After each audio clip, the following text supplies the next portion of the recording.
Let me immerse myself back into this perspective I had held on to for a moment. This thing of the past that knew me all too well, where I had to wear a mask, and as people started asking me, I went a little like, "Alright, Stephanie, do tell." Not only did you cause me pain, but you made me go insane, running after justifications and explanations as to why you went away. You made me think you really cared, but you left like you had this all prepared. I had to hide it all inside. I hated to think all this time it was a lie. And once I found that out, I wanted to see you hurt. I wanted to make you cry. Months after went on, I thought I'd be happy when you finally hit the ground, and to my distress, I found out you were holding everything down. I held on to the bitterness. I held on to the anger. What for? You were done with this before and after. You had some nerve because you really didn't care. You made me become angry with someone who was actually there. I held resentment against myself, but most of all, I blamed God himself. I uttered words like those that belonged to Job. For the arrows of the Almighty are in me. My spirit drinks their poison. The terrors of God are arrayed against me. I screamed at God. I got so completely infuriated and irritated with God. How dare you take him away from me? I was finally happy.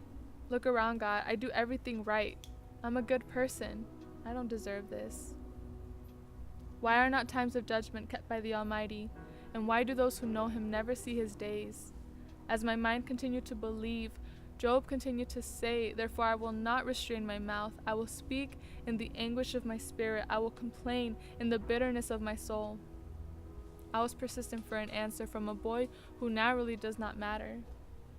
You thought you were too slick and quick, and you thought I was a little slow. Yeah, don't worry. Your homies let me know. Remember that one detail you left out?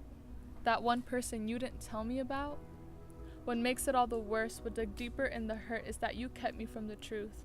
And all I can do is pray for the both of us, and even more for you. Because we both knew that what we had was better than your past, and it'll be better than your last. And while I was getting over you and I stopped missing you, I continued to seek an apology, and could just not accept that you had caused me so much sadness.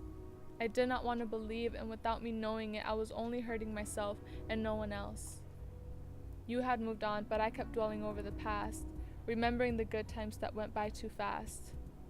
And though I also had friends who told me what they thought, with all the best intentions, it really came down between me and just God.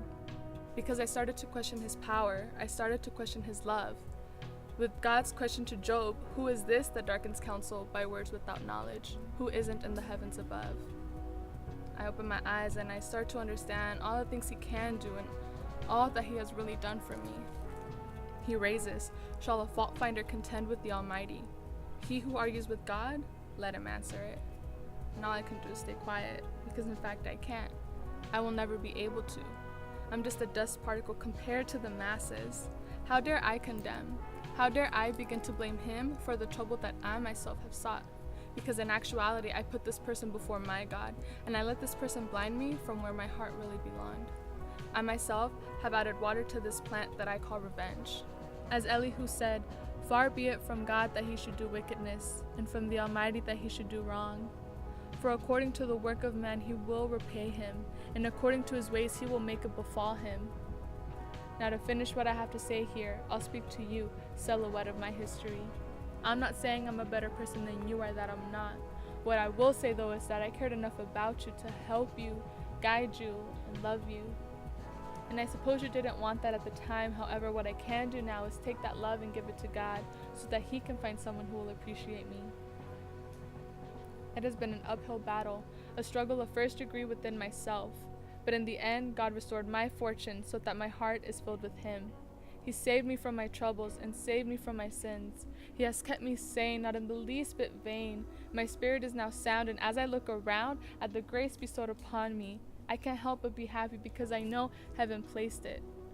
So I looked up at God and he asks me, "What do you call our relationship now?" And I say, "Sacred."